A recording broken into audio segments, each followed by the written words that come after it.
Mr. Hussain, Tahir Hussain, welcome to Suzie Sayz. Malaysia is in the house. How are you, Tahir?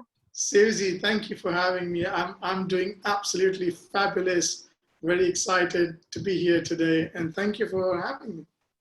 Oh, well, thank you so much for your time. I know it's an important day as well where you are in the part of your world. It's your last day of fasting, so we'll make sure that your stomach doesn't rumble on this. I promise you, we're not talking food. I think I will do good. I'll do good. Tahir, you and I have been friends for quite a few years, and we certainly do have a story over.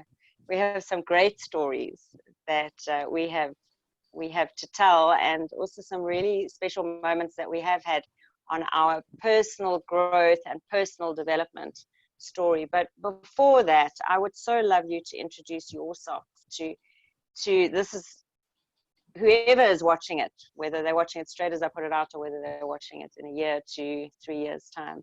But who is this man, Tahir Hussain? Who is my friend that the world needs to know? Oh, thanks, Susie. I think I've never been asked that question before. The way you've asked it, but but that's great. So on the professional side, I'm the founder of the Unstoppable Millionaire Academy and the author of the Unstoppable Millionaire book. As a human being, I'm just a being, a normal person who strives of waking up every single day to make sure he leaves the world a lot more better than what it used to be, and that's an ongoing journey. And it's probably never going to finish till the day I die. So I'm a global citizen, a human being who likes to think he's humble and down to earth, connected, and that's the simplest I could tell as a being who I am, and as a professional. Sure, I grew up in Dubai, and now I'm living in Malaysia. I've lived a couple of years in America. I'm a software engineer by profession, a business owner, and an investor otherwise in my professional life, and that's about it. Yeah, I mean, you were born in Pakistan, weren't you?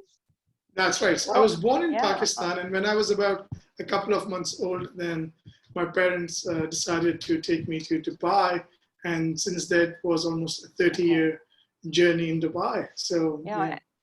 And your 20s was really when you started your success journey on the business field, and obviously paved your way and to put you in where you are in Malaysia at the moment. I mean, you've been there how many years now? What is it, about 8, 9 years? It would be 8 this year. Wow, gosh, and it's home. It's lockdown home at the moment. Right. It's lockdown home now. Tahir, one of the things that you and I have discussed, and you and I have we spent many hours on, is our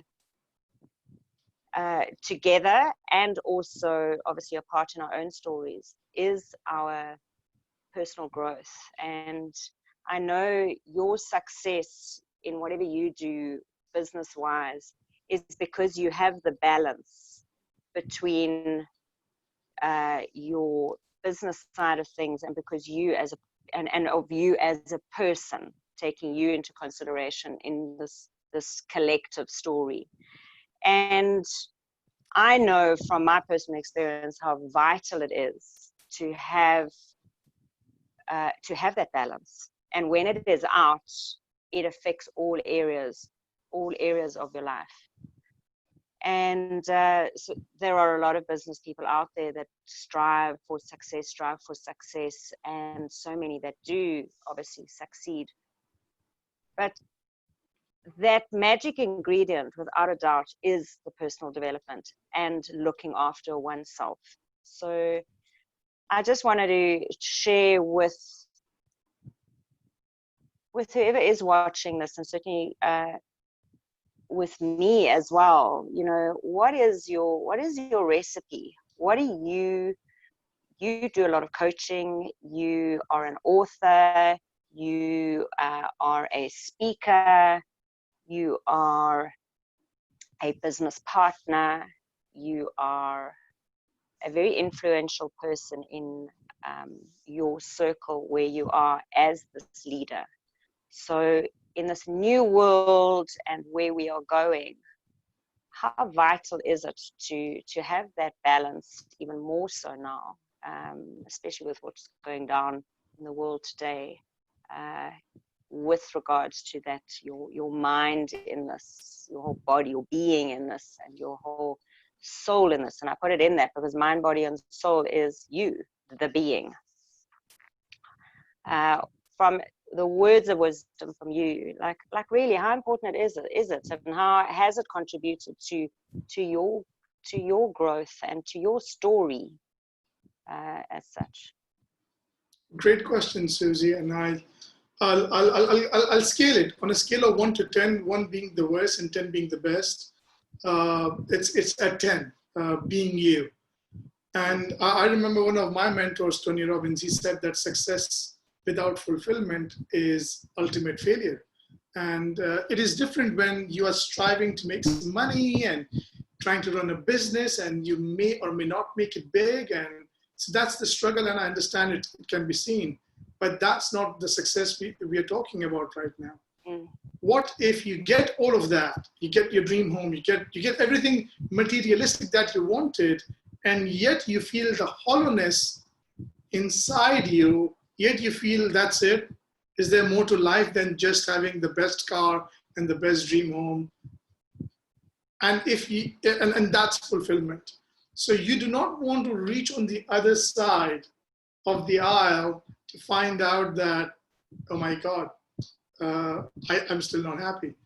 And that is a dangerous place to be in, because if you look at some of the celebrities who committed themselves to killing themselves while getting the rest of the world wow them, oh my God, like Robin Williams and so many others out there, what majorly they lacked was they were extremely fantastic in the professional life of what they were. I mean, it doesn't get any better than Robin Williams, best comedian. No. All right, great. Let's go from there to a guy who can make you cry.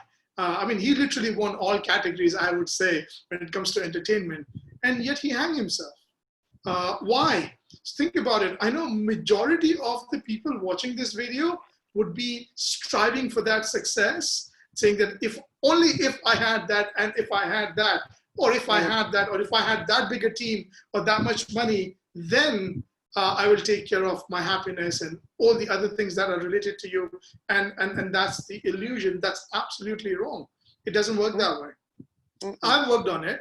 I've made my millions when I was 27. And this is the question I asked when I was 28. When I was 28 years old. My question was, I was already a multimillionaire. Yeah, the question was, yes, that's it. Now what? So I was looking for that next thing without realizing that the biggest thing is inside me. So when you choose to define what success is, you want to balance it out with the business side and the financial side of it, which is good, which is important.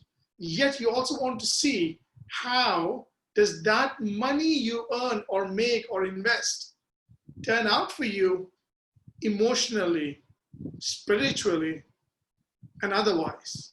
Because if you become a millionaire and you look in the mirror and you're hating yourself, you're confused. You'll be miserable. Eventually you will get depressed, even if you have the materialistic dream that you want. So the number one thing I would do, which I've been doing for quite a while now, would be to work on me. Unfortunately, they don't teach this to us in a school, a college, in a business seminar. And that's why you have to either make mistakes and learn, or actually go to some of these sessions where they are going to teach you about you and what's inside you. Yeah, so I mean, it's a package. Success is a package. You know, people think, oh, success straight away has to be monetary, or has to be, you know, an office, a door with a plaque, you know. And, you know, you know, the journey over the last 8 years that we've known each other, there have been so many success stories put in front of us. And I look at this, and I suppose I did look at it and assess and think, great, they're all succeeding, but how happy are they truly inside?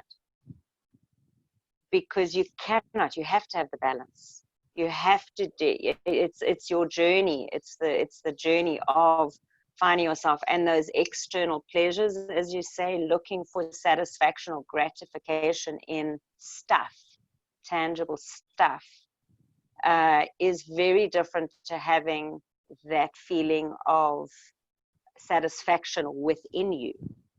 Like, where are you now? Where are you in this moment? How do you feel right now? Because that's actually your foundation of your happy gauge.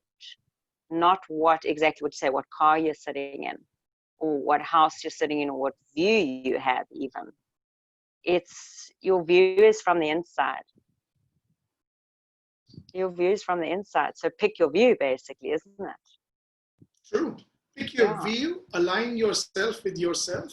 One of the challenges a lot of individuals are facing in lockdowns, including what I would say the so-called successful people, meaning they have the best businesses and all that, in a lockdown, is they can't stand themselves. And there is something seriously wrong with that. Think about it. You just have this body to live in. How can you not stand yourself? I understand the other challenges around it, but how can you not stand yourself? This is you. You do everything you do for you and the people you love and care as well. But it starts with you. So so one of the things I measure or gauge people in personal development coaching would be that I teach them that you cannot love others if you don't know how to love yourself. And then that's one of the challenges a lot of us have.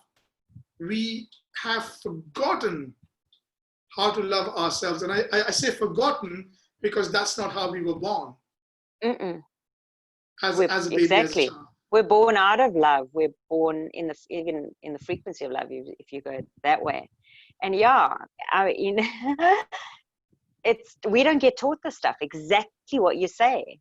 Who teaches you self-love when if you're born into an environment that doesn't exactly have a lot of love around you? It becomes your environment, and that self-love is, unless it's nurtured from a loving environment, and keep reminding you that and that you believe it, the dots don't join and you get totally disconnected with yourself. So I know from personal experience, with working with me, I didn't have a clue who I was. I didn't have a clue about this inner love. I didn't even know what you were talking about. What do you mean, love myself? And it was the disconnect of feeling like not even being a person, like looking outside for all little crumbs of maybe if I, a little bit there, and that totally finding it out until you stop and you look at it and hang on a sec. Why am I building myself on beliefs and standards and things that I'm doing because it's other people's happy? They're happy, they're doing that, maybe I must try some of that. They're happy over there, they're saying that, maybe I must speak like that. They're happy over there and they are being like that, maybe I must be like that. Is it, you're right, we haven't been taught to actually, you have to become that person first. True. And you have to find you first by literally stopping and saying, okay, well, who is this being? And your success business-wise in your 20s, was your personal development, was your personal growth also parallel to that? Or when did that all, kick in? Yeah, so for me, the first time was 2004 or 2003 when we had a team of Tony Robbins come to Dubai, and we were going through something called as breaking through the mental barrier training. So we got everyone to break a piece of a wooden cardboard using the power of mind, not force. And for me, that was my first aha moment. I was like, why is this not taught? Same thing. Why? Because I was an A grade student. academically. So I was like, why is this not taught in school? This is so powerful. So for me, that was my first aha moment. Of course, then in 2004, I was in UK Walk on Fire. It's a completely spiritual experience for me for the first time. And I was like, wow, for me, that was magic. Because I didn't know that side of me. And that was a starting point of personal development growth, not just the best sales script, or if you're in network marketing industry, how to duplicate your business, or any of those, any specific skill related to any industry you are in, that's great. But this goes beyond that, because what it did for me for the first time was give me an idea that I have a soul that needs nourishment. And not only needs nourishment, but once you nourish that soul, it has the power to become, even in your professional life, unstoppable. Not just so if you're nourishing that soul, just the way you would do with your physical body, it gives you the power to become unstoppable at a level where, because we can't see that, we're like, I don't know what just happened. Something happened, and something just makes me feel absolutely fantastic. I feel like I'm flying, I'm on top of the world. So if you've ever felt that, that was a teaser of what this feels like once you start nourishing your soul. Yeah. And then it's like a zone you're in, isn't it? It's a zone you're in. And I love the saying, if it's to be, it comes to me. You actually become a Gabrielle Bernstein is a girl that I follow, wonderful woman in the States, and she says, you become the attractor, this absolute magnet. It's a powerful force of super attractor, she calls it. In fact, I think she's got a book called Super Attractor, just bringing it all in with, and all at the same level of value systems, and within reach of, there's just so much being on offer to you that comes when you're in a space of becoming that attractor. But you can't fight it. You have to go with it. And I've seen so many people just dabble in personal development. What do they call books? Shelf development. Shelf development books. Because you start reading and you start, okay, fine, page 1, page 2, maybe chapter 1, we'll head to the back chapter, and then it's left because it's not a novel, it's not captivating if it's not meant to be quite yet. So the personal development journey is something that you do decide, don't you? You decide.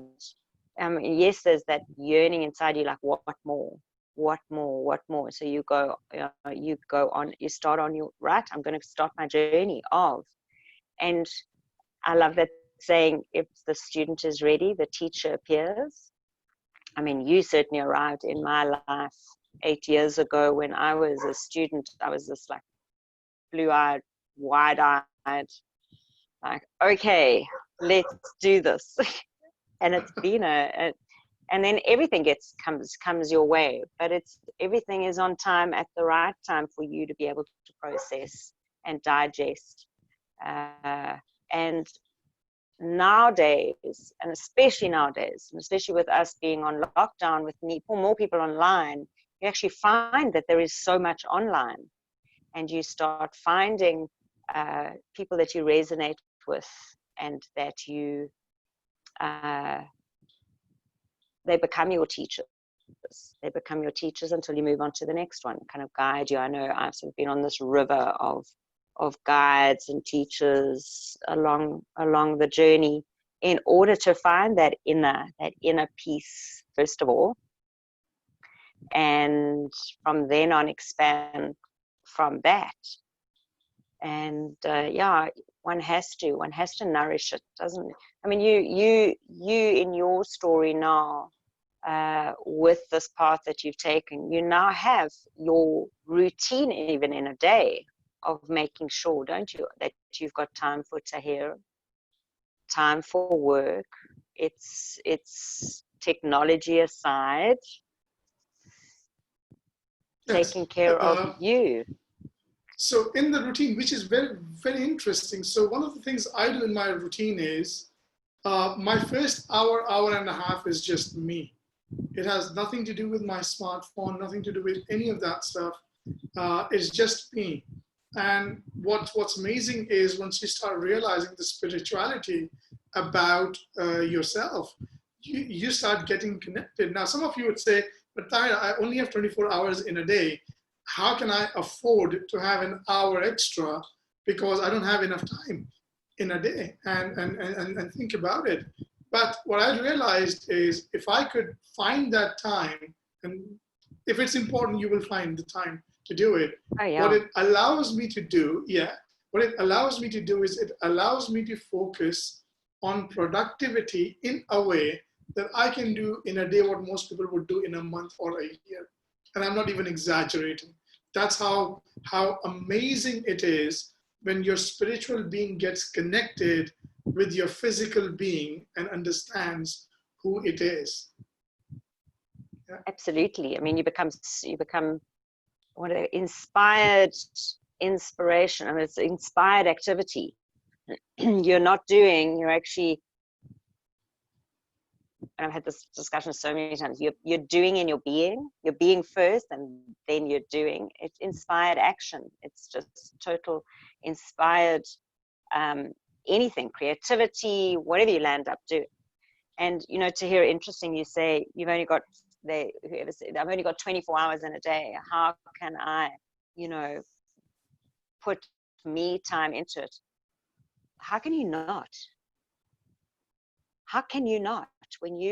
It is so imperative, and I have and it's so beautiful over lockdown, is to actually create that bubble of habit, because you're creating a reality now. I mean, I've been awake since 2:30 this morning. It wasn't a good night's sleep, but for me it was beautiful because I think I put my light on early, like 10:30. So I put 4 hours sleep, which I go between 4 and 6 hours. And between 2:30 and when I actually got out of bed, I did get out of bed, I meditated. I mean, it was just time for me. I did some thinking and some reflecting and what have you, and processing and setting my tone up for the day. I got up, I've done yoga. It's all very new for me, so it's interesting, but it's either gym or yoga. I've had my breakfast, I've got my cup of tea with me now, but it is such a set routine. So whether it started, I know mine kind of started a bit early, but that hour and a half, like you say, you're not finding that you're setting yourself up for the day as your being to be that better servant leader, to be that better person.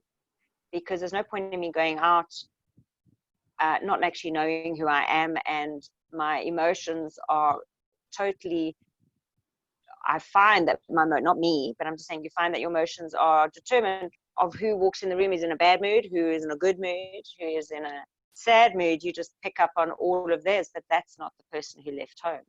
So you've got to be so solid, and that morning routine creates that being, creates you to go out in the day.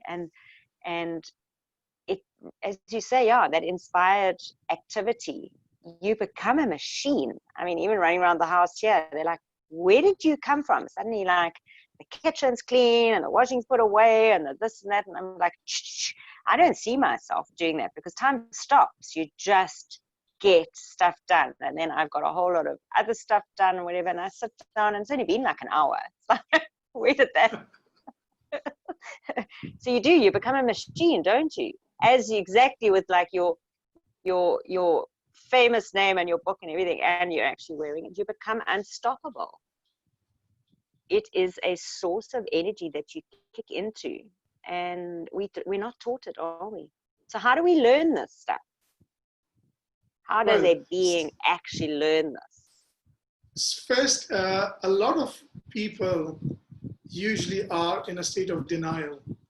They're like, if only I did that, I can always go back and learn this. And that's not true. It's a part of you. It's a part of you. And I'll give you a few measures for our audience listening. have you ever had a rough day? Think about a rough day when you felt like the day is never finishing. And one of the reasons that would happen, regardless of the situation, regardless of what happened, and then bad things happen too, is you're not aligned with your spirituality. That's why it felt like that. That's a simple way to gauge it. Now, we don't gauge it like that. What we do is what's convenient. Oh, the economy was bad, or the government shouldn't do that. And then we start blaming everything else other than ourselves because we don't want to take inventory about ourselves. And that's one way to gauge it because if you feel this is a joke, because that's what most of us feel, honestly, they're like, no, this can wait. This is not going to give me money. This is not going to put food in my table. Yes, it won't, but it will do something much more important than that. It's going to nourish you. It's going to feed you at the core of what you're doing. So you need to be a being first before you even get yourself on the journey to success. We expect that our family, our parents, our society is going to teach us. And in some cases that happens. I was fortunate enough to learn a lot of this as I grew up in that culture. But in majority of the places, that's not what it is.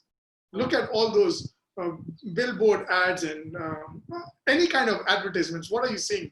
The dream car, the dream house, and all of that, which shows that that's all what there is to the world. No, it's not.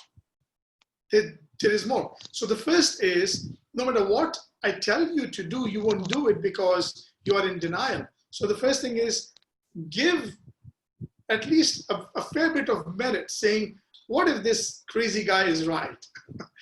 So rather than an hour a day, what if you started 10 minutes? What if you didn't wake up and with a panic? Oh my God, it's Monday morning.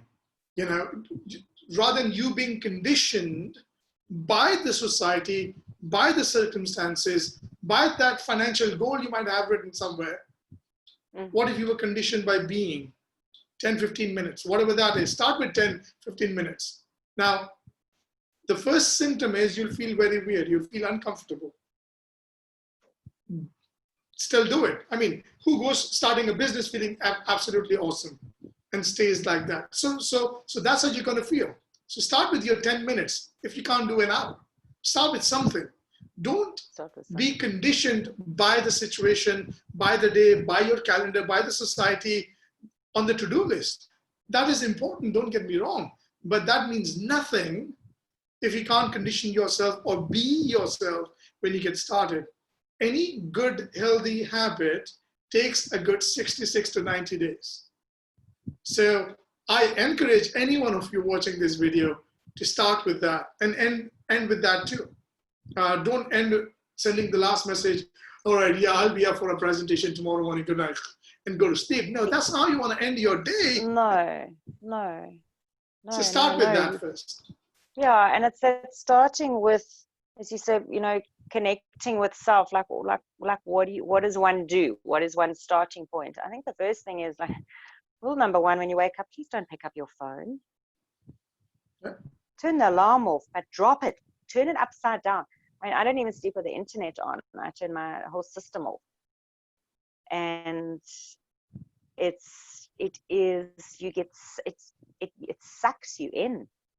Then you're checking messages and everything. So you are setting up your entire day with external, because you get that crappy, excuse my language, crappy email, or that message of someone being annoyed with you, whatever, and that is your foundation for your day.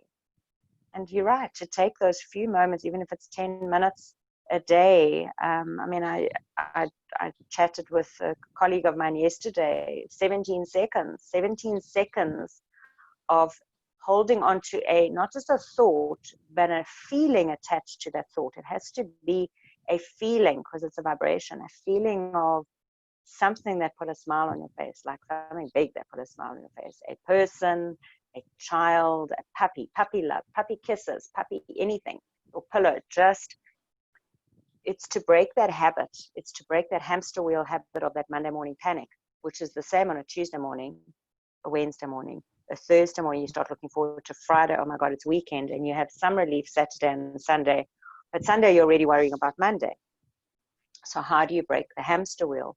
And you have it's a first of all, it's a choice, isn't it? Yes, it is. It's a choice. It's a choice. It's How do I choice. do? It's time to do. I've got to do something different in my life. Something. The numbers aren't adding up. It's rinse, repeat, rinse, repeat, rinse, repeat.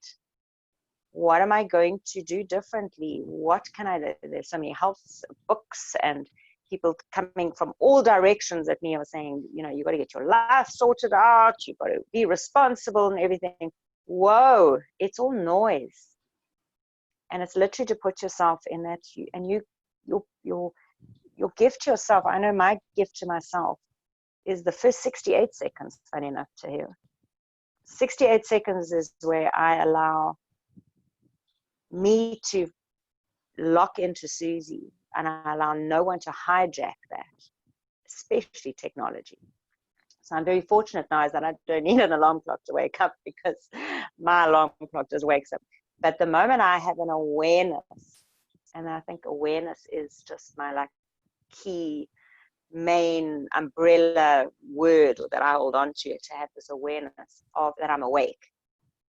I have 17 seconds to determine of, oh my God, it's Monday morning. Or I have 17 seconds to say, what makes me smile? I mean, it's something so little. So I normally grab my pillow and give it a big hug and, you know, thank you. To kick into gratitude for those first 17 seconds of a thank you, even saying the words with emotion and feeling. 17 seconds, and you can lock it on to another 17 seconds times 4 makes 68 seconds, and it actually creates momentum. So by the time you do get up and you've got the rest of your 10 minutes of just stay away from the phone, it's like step away from the vehicle, you know, step away from the phone, is to just be with self and kick into gratitude. Gratitude was my change of my hamster wheel. And so when the moment I did that, my days started getting like, you know, you have those days where you trip over the dog and you spill the coffee and you're late and normal life. It's interesting because it's the same with me.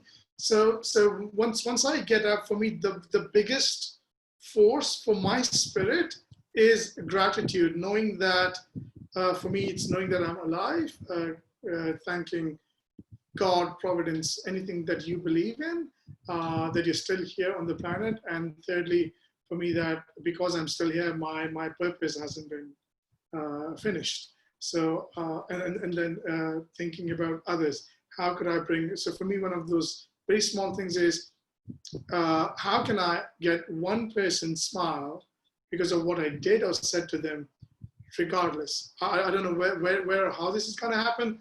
That's one of the smallest things I used to do. I learned this from a friend of mine almost 20 years ago, and now I have compounded this habit because it gives me. So once I'm grateful, gratitude. The next thing is serving others. That gives you this ultimate force that's withering inside you, getting you ready. But now you're not doing things from a point of being dragged, but you're doing it from a point of being pulled towards it. And then that's an amazing feeling. How can I serve someone better today? Because you're still breathing.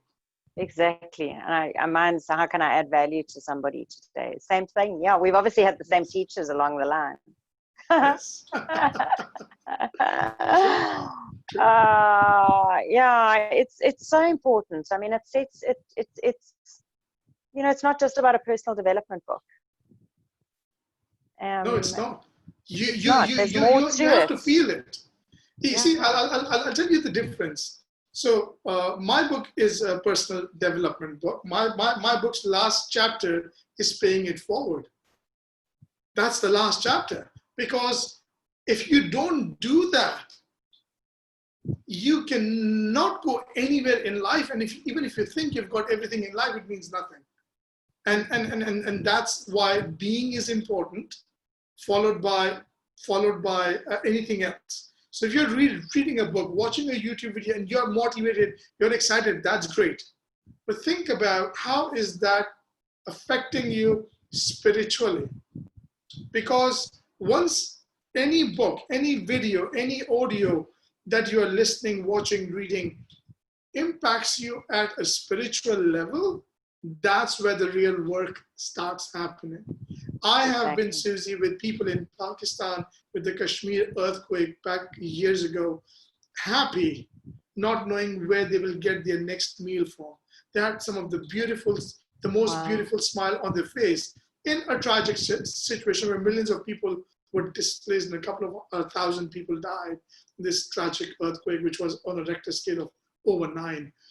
And just looking at them got me in tears, where I was worrying about my next quarter, my next month, and what the numbers should be. And they didn't even know where they would get their next food from. And yet they were living in the being of who they are. And it was an extremely magical moment for me too. And I heard some of them. It was so magical because you realize that all of that might be important for your professional growth, but if you do not grow spiritually or professionally grow your spirit, you are lost. 100%. And how many people don't know that now? So many. But I think a lot more people are becoming aware of the missing piece, which is themselves. Yes. It's like you have to take, I know in my story, and you know, I've had to take a massive step back. I mean, I just got shoved back. It was like, Suzie, it's time to go meet yourself. Like right back. So heading back, you get knocked proper, and then coming forward, you become, you buy a shirt like yours.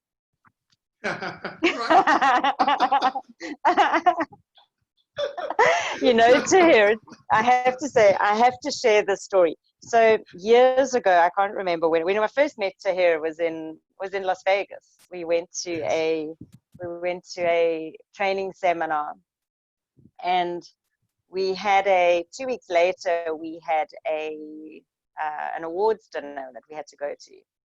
And I had some time to kill, and Tahir was staying in the States. I was also staying in the States. I went and stayed with friends, but I came back and I had arranged with this colleague that I'd only met at the business conference that we went to, that, you know, dear Tahir, please, what are you doing? I want to learn how to, I wanted to learn how to meet a whole lot of people and whatever I was doing for business and everything. Tahir said, don't worry, I'll come back to Vegas. Let's find a place to stay. Okay. Now, it's so interesting because I remember this story to the T of that week that we had together, and how relevant it is now, pertinent now, because we took a step back. It was like budget for me, because I don't know what the rate of exchange was, and we landed up staying in these apartments right next to the airport.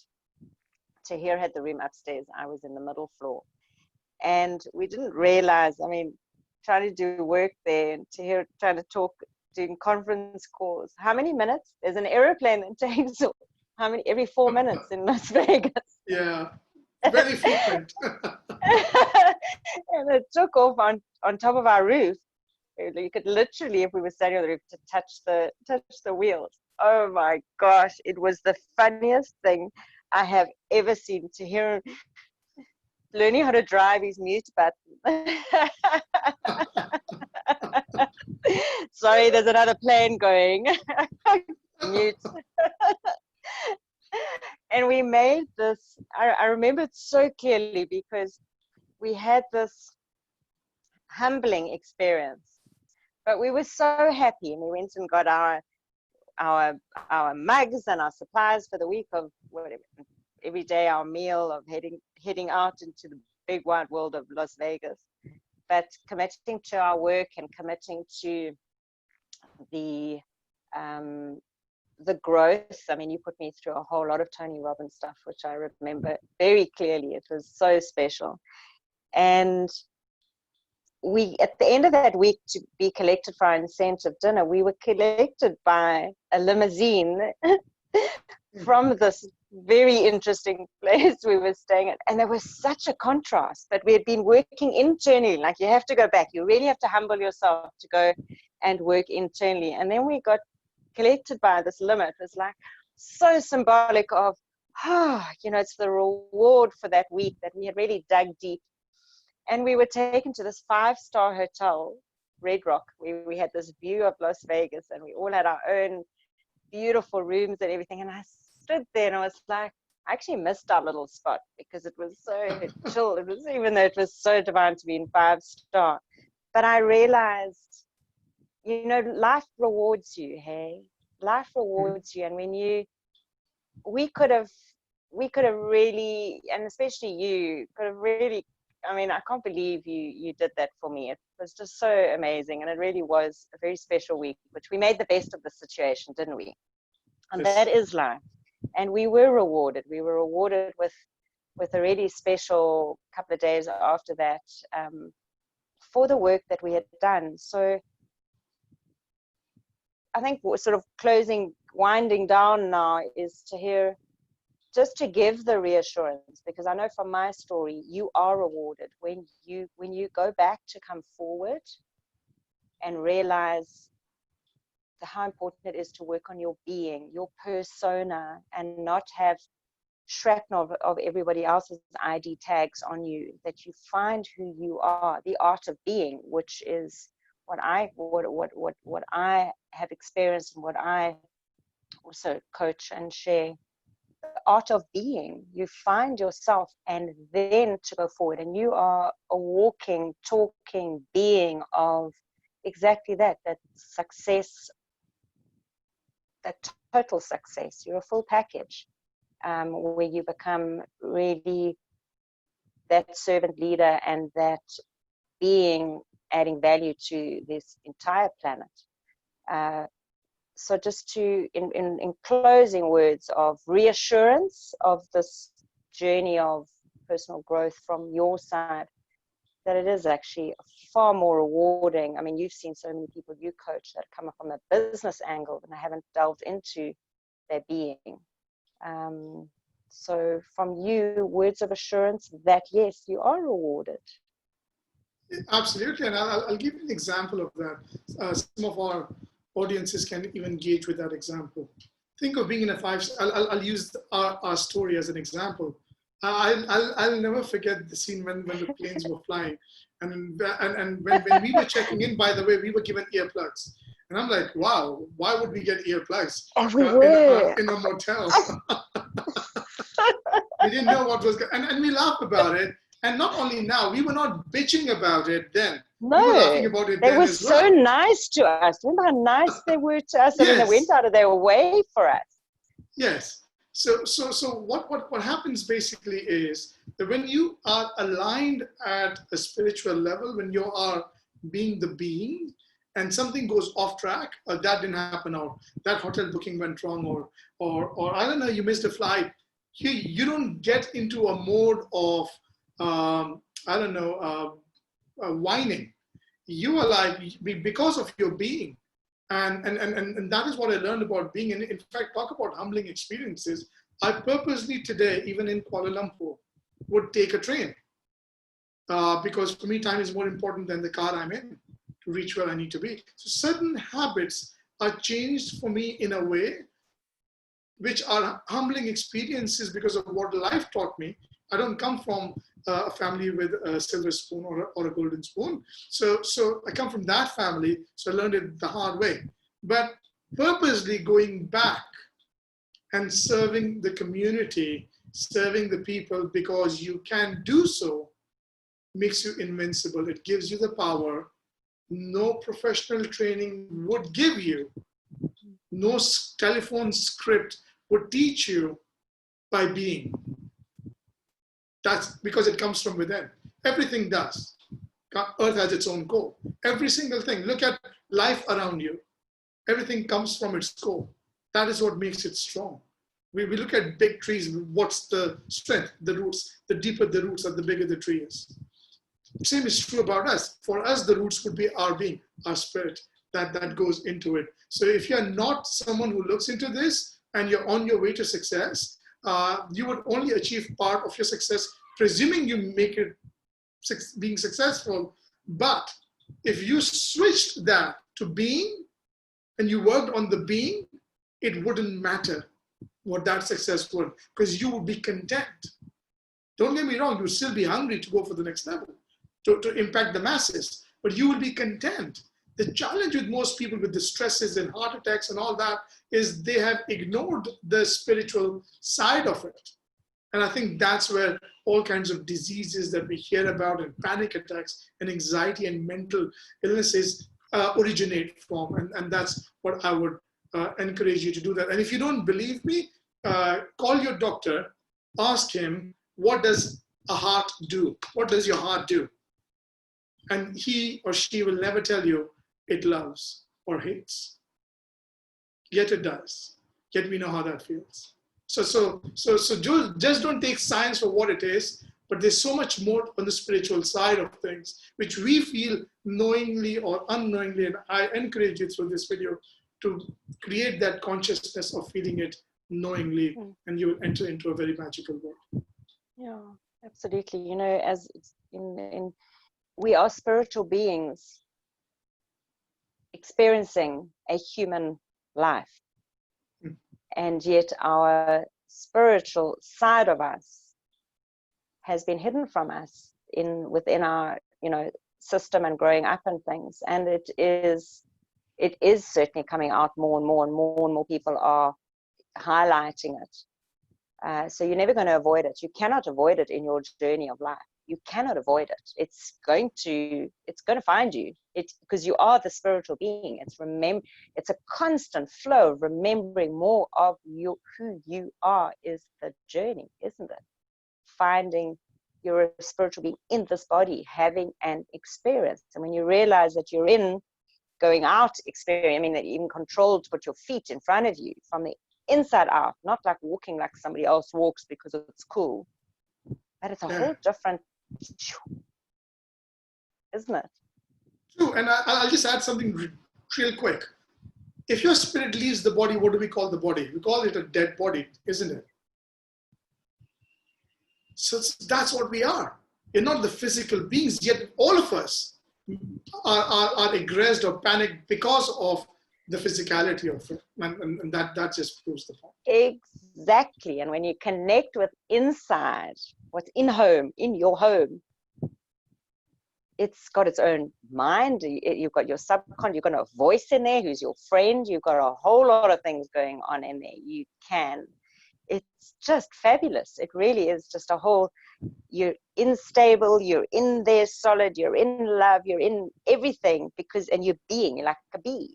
Bees are representations of, if there were no bees in the world, there would be no world. It's life. So become that bee. They are minding their own business. And it says, mind your own, go buzz off, mind your own business. Yes, do. Stick to your own story. I've had to learn to come back and stay in my own story. It's about Suzie's story. It's Tahir's story of being, and then going out and saying, right, how can I serve the world in my being? And it's a whole different story, isn't it? It is, yes. I know. Oh, Tahir, you're such a star, and you really are. You are one of the most special beings in my life. So I've been very blessed with our friendship and our memories and our stories. Oh my gosh, I still laugh. Thank you so much. It's been such a delight to serve you and see you nourish and be who you are today. And I'm so very proud of that and for this relationship we have. It's extremely special. It's thanks to you and your guidance. I mean, you've been such an incredible coach and mentor to me. So whoever is listening to you, and you're resonating with Tahir, he's a very special man. So look out for him, and look out for. You've got your book as well, haven't you? I mean, yes, become unstoppable. The Unstoppable Millionaire. Yeah. And how do we find your book? Just Google The Unstoppable Millionaire on Amazon, and you should be able to get my book or connect with me on any of my social medias, and someone from my team would be able to assist you with that as well. And leave me questions. If you're watching this video, I'd love to hear from you on my social media channel. Leave a comment with Suzie. Who knows, we might do a Facebook Live or something more if you love there'll what be we're more. doing. This is one of many, because Suzie says so. That's why. Yes. Because Suzie says so. And what Suzie says goes, for sure. Tahir, thank you. I'm so appreciative, and I could talk for hours with you, but I just wanted to touch base with this and get it up, because I know that there's so many people out there in this moment are looking for more that we've both experienced, and to know that it's nothing wrong with you. There's nothing wrong with you. There's nothing wrong with you at all. It's yay. There's everything right about you. Absolutely. It's a delight being here, Suzie. Lovely to be here. Thank you. All right, let me stop this. You're a star. Thank you so much, Tahir, and we'll see you soon for sure. Because Suzie says so.